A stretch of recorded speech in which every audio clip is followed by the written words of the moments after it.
नमस्कार, मैं डॉक्टर विकास दवे विश्व संवाद केंद्र के माध्यम से आयोजित इस परिचर्चा में आप सबका स्वागत है। आज की इस परिचर्चा में हम सब बातचीत करेंगे इस समय के सबसे उद्वेलित कर देने वाले, हम सबके उत्साह को बढ़ा देने वाले एक महत्वपूर्ण विषय राम मंदिर निर्माण को लेकर।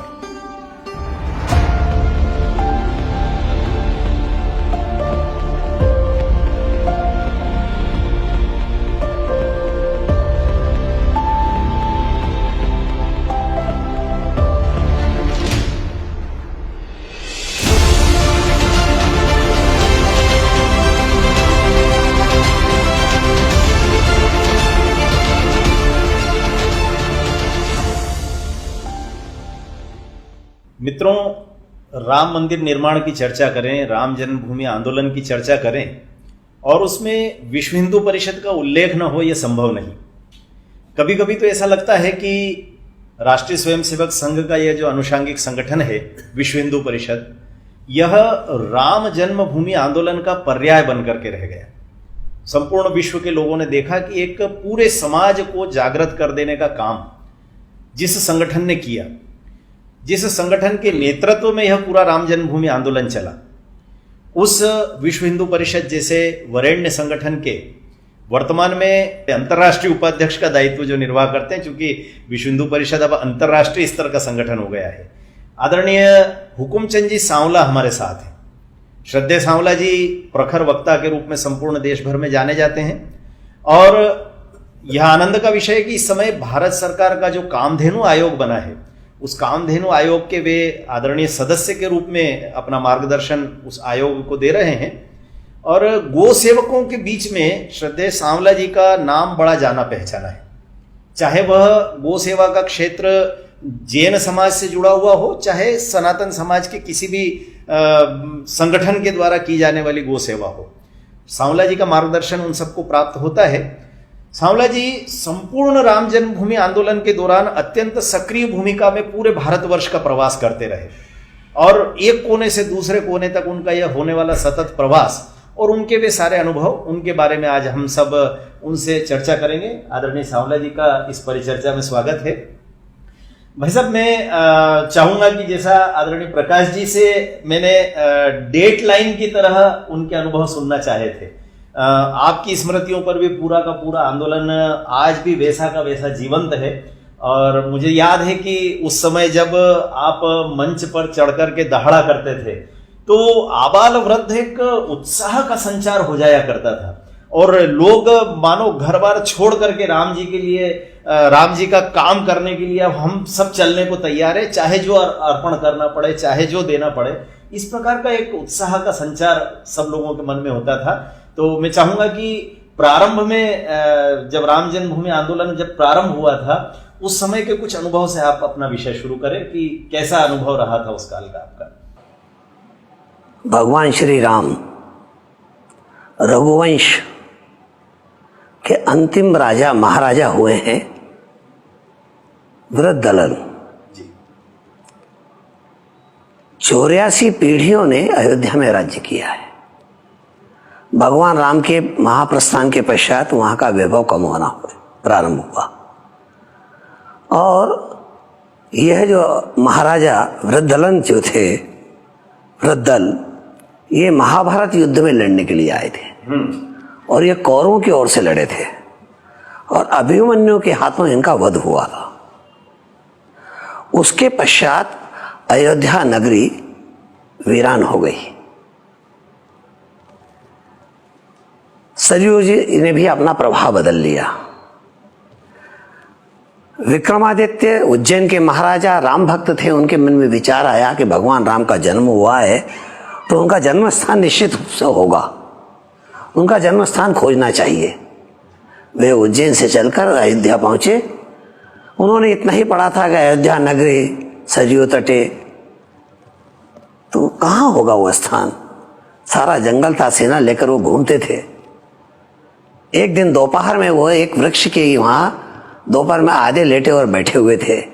उस समय वो देखते हैं कि भरी दोपहरी में एक व्यक्ति घोड़े पर बैठकर आ रहा है। वह आधा काले रंग का है और आधा गोरे रंग का है।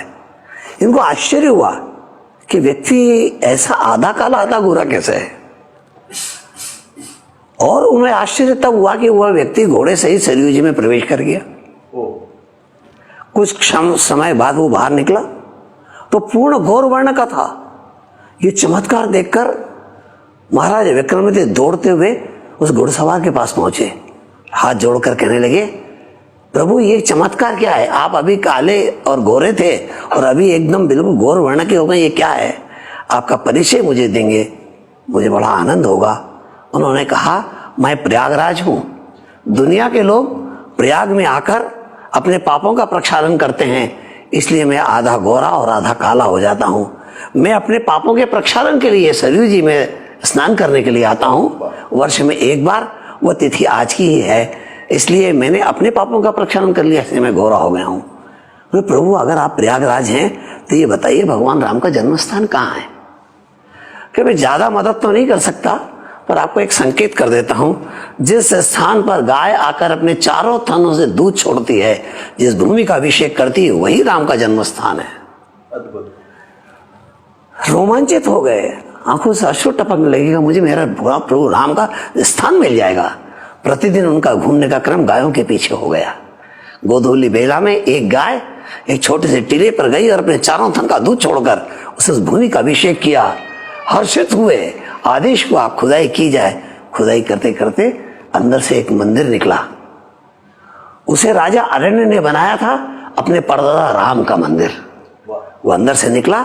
उसी स्थान पर विक्रमादित्य ने 9 मंजिल ऊंचा मंदिर बनाया था, जिसे 23 मार्च 1528 को बाबर ने तोप के गोले से गिराया था। इस देश के अंदर हजारों राम मंदिर हैं, आज भी हैं, उस समय में भी थे। पर एक प्रश्न था कि उसे राम मंदिर ही क्यों तोड़ा? क्योंकि मंदिर एक ही होता है जन्म स्थान का, और वो जन्म स्थान का मंदिर था। यह हिंदुओं की आस्था का केंद्र था, ये हिंदुओं की अस्मिता थी, हिंदुओं का स्वाभिमान था, हिंदुओं का मान बिंदु था। और इस्लाम की मान्यता है कि मान बिंदुओं पर आघात करो। इसलिए 1026 में मोहम्मद गजनी ने आक्रमण किया सोमनाथ पर, और उसी क्रम में बाबर ने आकर आक्रमण किया राम जन्मभूमि पर। फिर यह क्रम चला, कृष्ण जन्मभूमि का मंदिर टूटा, काशी विश्वनाथ टूटे, जैन मंदिर टूटे, बौद्धों की प्रतिमाएं टूटी। ये क्या दृश्य हो गया इस देश के अंदर? एक खंडन करने का काम, हिंदू के स्वाभिमान को गिराने का काम प्रारंभ हुआ इस देश के अंदर। पर मैं एक बात कहना चाहता हूं, इस्लाम मूर्ति पूजक नहीं है, पर जिन प्रतिमाओं को उन्होंने खंडित किया, जिन मंदिरों को उन्होंने तोड़ा, उन्हीं मंदिरों की उनको दरगाहें बनाना पड़ी। और दरगाह बनाकर आज प्रतिदिन वह अपना प्रायश्चित कर्म कर रहे हैं, वहां जाकर अपना अभिषेक करके। कोई मुसलमान भारत का ऐसा नहीं है जो वहां जाकर सजदा ना करे। विश्व के किसी भी देश के अंदर दरगाह नहीं है, विश्व के किसी भी देश में कब्रें नहीं है, केवल भारत में ही है। और भारत के अंदर ये प्रायश्चित कर्म आज उस अपने किए पूर्वजों के पाप का फल आज वो भोग रहे हैं। ये जो दृश्य खड़ा हुआ है, उसी के अंतर्गत षड्यंत्र में ये राम जन्मभूमि का मंदिर टूटा। हिंदू तब से निरंतर संघर्षरत रहा है, एक दिन भी वो विश्राम से नहीं बैठा है। सबसे पहले बेटी का राजा मेहताब सिंह लड़ने के लिए गया, 1,74,000 लोगों का बलिदान हुआ राम जन्मभूमि के लिए। स्वयं देवी दीन पांडे लड़ने के लिए गए, 90,000 लोगों के साथ लड़ते लड़ते वहां बलिदान हो गए। उसके बाद हसवर का राजा रणविजय सिंह लड़ने के लिए गया, 14,000 सैनिकों को लेकर, लड़ते लड़ते वो बलिदान हो गया। उनकी रानी जय राजकुमारी, स्त्रियों की सेना, 3,000 स्त्रियों की सेना ले जाकर वहां लड़ी। इतना ही नहीं, केवल राजा ही नहीं लड़े, केवल महिला ही नहीं लड़ी, साधु संत महात्मा वैष्णवदास महाराज ने साधुओं की फौज बनाई, उनके लिए लड़े। उनका नारा था, एक हाथ में भाला और एक हाथ में माला। जब हम भक्त प्रभु का स्मरण करेंगे तो माला चलाएंगे, और शत्रु आएगा तो भाला उठाकर उसका सरत छेद करेंगे हम। नागा साधुओं के संघर्ष से भिन्न संघर्ष हाँ, वही है ये? नहीं, ये सब मिलकर के थे, सारे साधुओं को मिलकर के थे। उन्होंने जब उनको लगा कि हमें कुछ कमी लग रही है, तब उन्होंने गुरु गोविंद सिंह जी को समाचार भेजा। वहां से निहंगों की टोली आई और उससे भी लड़ते हुए वे बलिदान हो गए। आज भी अयोध्या में ब्रह्मकुंड गुरुद्वारा उसका साक्षी है, और उस समय के जो शस्त्र थे वे आज भी वहां साक्षी के रूप में रखे हुए हैं। मेरे मित्रों, देश के अंदर एक एक क्रांति खड़ी हुई हिंदू के स्वाभिमान की रक्षा के लिए। यह राम जन्मभूमि का मंदिर केवल ईंट गारे पत्थर का मंदिर नहीं है, यह राष्ट्र निर्माण के लिए यह राष्ट्र मंदिर का निर्माण वहां होने जा रहा है, जो 5 अगस्त को जिसका भूमि पूजन होगा। इस संदर्भ में जब हम देखेंगे तो कितने बलिदान इसके लिए हुए हैं, कितने लोगों ने ये कार्य किया है, तो 3,74,000 लोगों ने बलिदान किया है। ये लड़ाई थी 77वीं, ये 77वीं लड़ाई थी। 78वीं लड़ाई जब प्रारंभ हुई 1984 से, जिसका उल्लेख प्रकाश जी ने किया, ये 78वीं लड़ाई प्रारंभ हुई, और आज ये 2005 अगस्त को ये लड़ाई पूर्ण होगी। ये लड़ाई 78वीं पूर्ण होगी और युद्ध का भी समापन होगा। युद्ध एक होता है, लड़ाइयां अनेक होती हैं। युद्ध एक है, राम जन्मभूमि पर मंदिर बनाना ये एक युद्ध है। महाभारत एक युद्ध है, लड़ाइयां 18 हैं। राम रावण का युद्ध एक है, लड़ाइयां 27 हैं। यह युद्ध और लड़ाई का जो अंतर होता है वो यही होता है जो बीटर और बार में अंतर होता है। यह वार की पूर्णाहुति है 5 अगस्त को, और यह राष्ट्र मंदिर बनने जा रहा है। इस संदर्भ में जब हम देखेंगे तो इस देश के नया स्वाभिमान, नया कलेवर उठकर खड़ा हो रहा है। उसका चिंतन हम लोग को करना पड़ेगा कि राष्ट्र मंदिर क्यों बनना चाहिए। जब 1947 जो काम बाबर ने किया, उसके बाद बाबर के वंशजों ने किया, उसके पश्चात अंग्रेजों ने किया हिंदू के स्वाभिमान को खंडित करने का, और 1947 के बाद जो सत्ताधीश हुए कांग्रेसी, उन्होंने भी हिंदू के स्वाभिमान को गिराने का प्रयत्न किया, अपमानित करने का प्रयत्न किया। इसलिए तो कहते हैं राम काल्पनिक है, राम सेतु था ही नहीं, भारत का आजाद कश्मीर है जिसके बारे में कोई उनका चिंतन नहीं है। इसका कारण क्या था कि देश के अंदर 2 धाराएं खड़ी हुई, एक राष्ट्र नेता बने और एक राजनेता बने। सरदार वल्लभ भाई पटेल वे राष्ट्र नेता थे, उन्हें सारे भारत का एकीकरण किया। 25 सितंबर 1947 को जब वे सोमनाथ पहुंचे तो हाथ की अंजलि में जल लेकर भगवान को चढ़ाकर उन्होंने कहा, मैं भारत का प्रथम प्रधानमंत्री गृह मंत्री आज घोषणा करता हूं कि अपमानित के प्रतीक इस सोमनाथ बने हुए ढांचे को हटाकर मैं यहां पर पुनः दिव्य भव्य सोमनाथ का मंदिर बनाऊंगा। और उसी का परिणाम था कि तत्कालीन राष्ट्रपति डॉक्टर राजेंद्र बाबू 11 मई 1951 को उस कार्यक्रम में आए। उसके पहले गांधी जी ने कहा था कि मंदिर बनना चाहिए, ये राष्ट्र का मंदिर है, ये अपमान जो हुआ है उसका प्रतिफल जो हमने भोगा था उसको हटाकर यहां मंदिर बनना चाहिए। उस समय के नेहरू के मंत्रिमंडल में यह प्रस्ताव पारित हुआ कि सोमनाथ का मंदिर बनना चाहिए। आप सबको स्मरण होगा उस समय शिक्षा मंत्री मौलाना अबुल कलाम आजाद थे, वो उस मंत्रिमंडल के सदस्य थे। उनके सामने ये प्रस्ताव पास हुआ। जवाहरलाल नेहरू विरोध करते थे अंदर, पर मंत्रिमंडल में वो विरोध नहीं कर पाए। ये राष्ट्र नेता की पहचान है। उसके पश्चात लाल बहादुर शास्त्री आए, वे राष्ट्र नेता के रूप में आए, अपने देश के स्वाभिमान के लिए अपने प्राणों का विसर्जन कर दिया उन्होंने। उसके बाद अटल बिहारी वाजपेयी आए, उन्होंने राष्ट्र का एकीकरण के लिए कितने प्रयत्न किए, ये हमारे सामने है। तब हम देखते कि राजनेता कौन थे। तो राजनेता को जब हम देखते जवाहरलाल नेहरू जिन्हें जम्मू कश्मीर की समस्या को उजागर रखा। राजनेता के सामने कुर्सी और राजनीति होती है, और राष्ट्र नेता के सामने संपूर्ण राष्ट्र होता है, उसके सामने इतिहास की विरासत होती है, और आदर्शों का उसके सामने एक ध्येय मार्ग होता है जिस पर उसको चलना होता है। उसके पश्चात हम विचार करें, राजीव गांधी आए, उन्होंने भी राजनीति की। इंदिरा गांधी आई, उन्होंने भी राजनीति की। इधर उन्होंने, मैं निश्चित रूप से यह कहता हूं, उन्होंने पाकिस्तान का विभाजन किया, मैं हृदय से उनका अभिनंदन करता हूं, पर उन्होंने इस देश के अंदर आपातकाल लगाकर प्रजातंत्र को जो कुचला था वह अपराध भी उनके सर पर है, क्योंकि वो राजनीति के कारण हुआ था, स्वार्थ नीति के कारण हुआ था। उसके बाद देवगौड़ा आए, ये जितने लोग आए ये सब राजनेता हैं। राष्ट्र मंदिर जो बनने जा रहा है उसका जिस प्रकार सोमनाथ में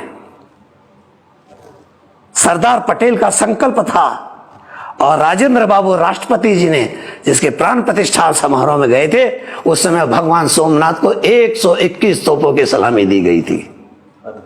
121 तोपों की सलामी दी गई थी।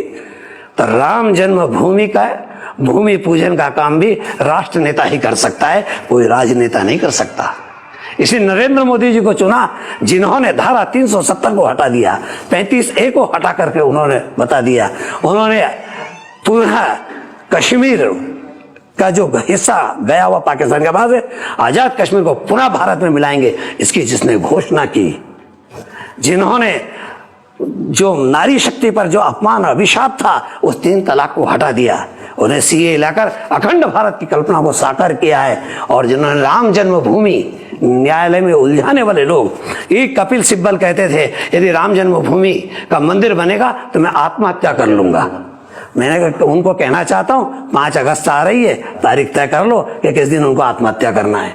राजीव धवन उसी प्रकार के, और अभी कि ये हम वहां भूमि पूजन न हो इसकी याचिका भी लगाई गई थी, जो उसने खारिज कर दी। मैं अभिनंदन करता हूं उन कार सेवकों का जिन्होंने अपने रक्त से अभिषेक कर उस भूमि को पवित्र किया है जहां भगवान राम का मंदिर बनने वाला है। मैं उस न्यायालय का अभिनंदन करता हूं जिन्होंने 5 न्यायाधीश ने एक मत से होकर जो निर्णय दिया है। तब मुझे एक प्रसंग याद आता है। प्रसंग ये था कि 93 वर्ष के श्री केशव पाराशरन वयोवृद्ध वकील जब जिरहा करने के लिए जाते थे तो वो पहले जूते उतारते थे और अंदर जाकर खड़े होकर वो जिरहा करते थे। चीफ जस्टिस रंजन गोगोई ने उन्हें कहा आप बैठकर भी जिरह कर सकते हैं। तो वो कहते हैं कि सुनिए जज साहब, आम लोगों के लिए तो मैं न्यायालय में खड़े होकर जिरह करता हूं, अरे भगवान राम के लिए मैं बैठकर जिरह कैसे कर सकता हूं? ये तो मेरा भाग्य है कि भगवान राम के कार्य के लिए मैं यहाँ खड़ा हुआ। ये भावनाएं थी।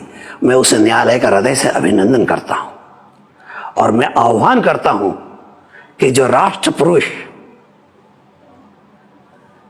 जो राष्ट्र नायक हैं आज के, वे ही राम जन्मभूमि के उस स्थान पर भूमि पूजन करेंगे।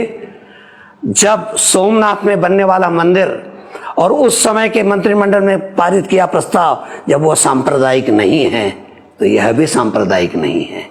जब वो राष्ट्र पुरुष कर सकते हैं, सरदार वल्लभ भाई लौह पुरुष कहलाते हैं, राष्ट्र पुरुष कहलाते हैं, तो ये राष्ट्र नायक क्यों नहीं कहला सकते? और राष्ट्र पुरुष भगवान श्री राम के मंदिर का भूमि पूजन राष्ट्र नायक नरेंद्र मोदी कर रहे हैं। ये भारत के गौरव और भाग्य की बात है। आपने एकदम ठीक शब्द प्रयोग किया। वास्तव में राम मंदिर का निर्माण नहीं, यह राष्ट्र मंदिर का निर्माण है। और इस राष्ट्र मंदिर के निर्माण के प्रमुख आंदोलन में नेतृत्व करने का सौभाग्य जिस पीढ़ी को प्राप्त हुआ, ऐसी पीढ़ी के साथ बैठकर के हम अपने आप को भाग्यशाली मानते हैं। आप उस समय लगातार प्रवास करते रहे। मुझे पता है, मेरे बाल्यकाल का समय मुझे याद आता है अभी भी कि आपके उस समय के प्रवासों को, उस समय के लोगों के उद्बोधन को मैं सुना करता था, रोमांचित होता था। तो उस समय पर जब आप लोगों के बीच पहुंचते थे, मन में कहीं ना कहीं संशय रहता है, हम जिस प्रकार का कार्यक्रम लेकर के निकले, पता नहीं समाज हमारे साथ आकर खड़ा होगा कि नहीं। लेकिन जब परिणाम देखा, विश्व हिंदू परिषद ने परिणाम देखा, तो जानकर आश्चर्य हुआ कि जनमेदिनी निकल पड़ी थी मार्गों पर। और जब रथ यात्राएं निकली हो, या रामशिलाएं निकली हो, या राम ज्योति निकली हो, गंगा जल यात्राएं निकली हो, हर एक कार्यक्रम में समाज का जिस ढंग का प्रतिसाद मिला था, उसके विषय में आप बताइए। सचमुच वो रोमांचित करने वाले दृश्य हुआ करते थे उस युग के। तो उसमें आपके कोई अनुभव हो जो आपको भावुक करते हो? बताना चाहता हूँ। भगवान राम इस देश का चरित्र है। ठीक है। भगवान राम इस देश की संस्कृति के परिचय हैं।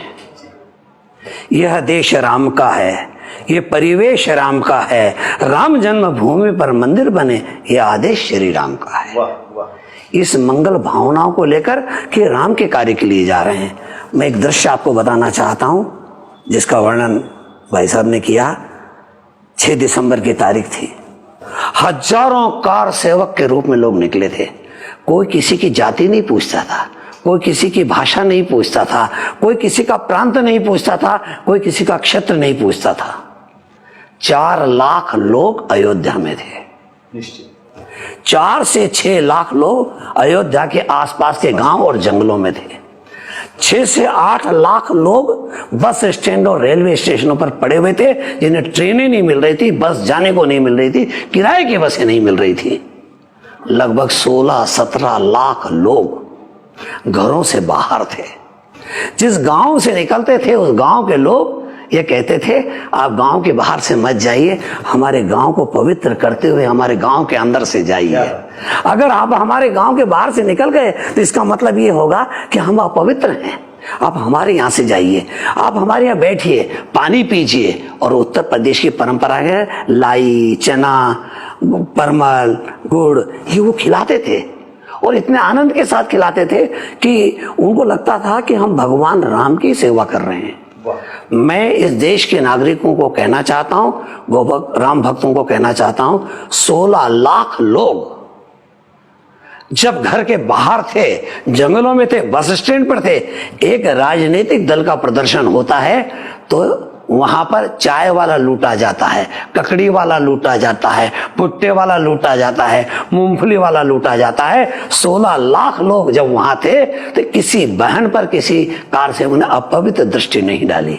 एक समाचार अखबार का कोई बता दे कि किसी बहन पर अपवित्र दृष्टि डाली हो, किसी की जेब नहीं कटी, किसी के घर चोरी नहीं हुई, किसी का बैग चोरी नहीं गया, क्योंकि राम के कार्य के निकले। ये राम राष्ट्र का चरित्र है और राष्ट्र पुरुष राम का मंदिर इस देश के अंदर राष्ट्रीय चरित्र को निर्माण करेगा। उस कार्य के लिए हम लोग लगे हुए हैं। ये पावन कार्य है। क्या बात है। इसके अंदर जो कार सेवक वहां थे, उनकी जाति नहीं थी, उनकी भाषा नहीं थी, उनका एक परिचय था, वो राम भक्त है। एक नारा था, राम लला हम आएंगे, मंदिर वहीं बनाएंगे। एक मंत्र था, जन्म मरण पुण्य सरयू तीरा, राम काज क्षण भंगु शरीरा। ये देह इस राम काज के लिए बलिदान हो जाए, इस मंगल बलिदानी भावना को लेकर निकले थे लोग। इसलिए कहां सोना था, 300-300 किलोमीटर पैदल चलकर लोग अयोध्या पहुंचे थे। कितने घर और गांव में रहे। कैसा दृश्य था, ट्रेन में बैठिए, टिकट वाला आता है, वो कहता है जय श्री राम, वो टिकट नहीं मांगता था। बस में बैठिए, जय श्री राम, वो टिकट नहीं मांगता था। चाय पीने वाले की दुकान पर जाकर कहिए, भाई साहब एक चाय दीजिए। अच्छा आप अयोध्या जा रहे हैं? बोले हाँ, पैसा नहीं लूंगा, ये पाप नहीं कर सकता मैं, आपसे पैसा लेकर कैसी बात कर रहे हैं आप। कोई जाति नहीं, कोई भेद नहीं। इस देश के अंदर जातिवाद को कोई समाप्त कर सकता है तो राम की भक्ति कर सकती है। इस देश के अंदर जो विभिन्न प्रकार के भेद हैं, इनको कोई समाप्त कर सकता है तो राम की शक्ति और भक्ति ही कर सकती है। इस देश के अंदर चरित्र निर्माण कोई कर सकता है तो राम की निष्ठा ही इस देश के अंदर चरित्र निर्माण करेगी। यहाँ कोई जातिवाद भेद नहीं, किसी प्रकार का यह दृश्य नहीं है। इस दृश्य को हम समझेंगे तब इस देश के अंदर नवनिर्माण होगा। ये केवल राष्ट्र मंदिर जो बनने जा रहा है, वहीं से शिक्षा, संस्कार और रोजगार, हमारी विरासत की प्राचीनता का परिचय उस स्थान से निकलने वाला है। तो यह केवल एक ही नहीं, और यह विश्व का कीर्तिमान राम मंदिर होगा, जो भूमि से 16 मंजिल ऊंचा होगा। 16 मंजिल ऊंचा होगा। इतना दिव्य भव्य मंदिर जो बनने वाला है, हम भाग्यवान हैं कि हम उसके साक्षी हैं आज, कि हमने उस आंदोलन में भी काम किया था और हमारी आंखों के सामने वो मंदिर भी बनेगा। कि हम भाग्यवान हैं। देखिए भाग्यवान किसको कहते हैं। 93 वर्ष के अडवाणी जी, जिन्होंने राम रथ यात्रा निकाली थी और उनको जेल में डाला था, जिनने जेल में डाला था, आज लालू प्रसाद वो जेल में चक्कियां पीस रहे हैं। सच है। जिस मुलायम सिंह ने गोलियां चलाई थी, वो 75 वर्षीय मुलायम सिंह आज अस्पताल में गोलियां खा रहा है। जिसने वारे राम जी तेरी लीला, जिसने राम का काम किया और राम का मंदिर को बनते हुए देख रहा है, और जिन लोगों ने उन पर अत्याचार किए, कोई अस्पताल में पड़ा हुआ है और कोई जेल के अंदर पड़ा हुआ है। आओ मेरे मित्रों, सब मिलकर राम मंदिर को राष्ट्र मंदिर के बनने वाले कार्य में हम अपनी भावनाओं से, अपनी श्रद्धा के साथ जुड़ जाएं। प्रोग्राम की कृपा सभी को प्राप्त होगी। बहुत अच्छा शब्द प्रयोग आपने किया। जी जी, जय श्री राम, हो गया काम। आपने बहुत अच्छा संदेश दिया कि राजनीति के पथ को त्याग कर रामनीति के पथ पर यदि चलना प्रारंभ कर दे तो वास्तव में इस राष्ट्र को परम वैभव के शिखर पर पहुंचने से कोई नहीं रोक सकता। आपकी बातचीत में अभी 2-3 बार उल्लेख हुआ कि वास्तव में इस राष्ट्र में जाति के आधार पर विभाजन या जाति के आधार पर किसी व्यक्ति को ऊंचा मानना नीचा मानना यह हमारी संस्कृति में कभी रहा ही नहीं। राम का संपूर्ण जीवन चरित्र हम देखते हैं तो वहां जाति को लेकर किसी प्रकार का भेद नहीं दिखाई देता। ऐसे सैकड़ों प्रसंग हम सब लोग पौराणिक आख्यानों में पढ़ते हैं।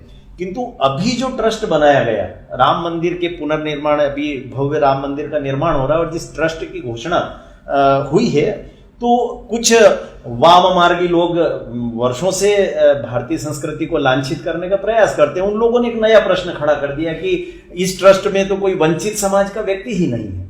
दलित समाज, दलित विमर्श के नाम पर राम मंदिर के ट्रस्ट पर प्रश्न खड़ा कर रहे हैं। तो मुझे लगता है कि आप इस बात का समाधान करें कि क्या वास्तव में दलित समाज को इससे अलग रखा गया आंदोलन से समय समय पर? राम जन्मभूमि का आंदोलन किसी जाति वर्ग को ध्यान में रखकर नहीं चला।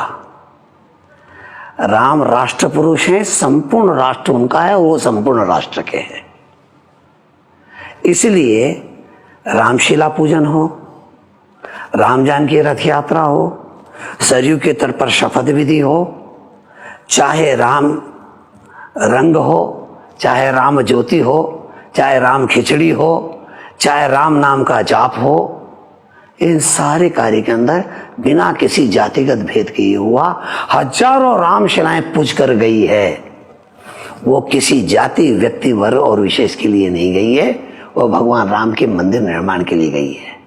और उससे किया जो पहला खनन हुआ, जहां नींव भरने का काम प्रारंभ था, पहली भूमि पूजन का कार्य जो हुआ उसमें यह तय था कि वंचित वर्ग, दलित वर्ग के व्यक्ति के हाथ से ही वहां शिला रखी जाएगी।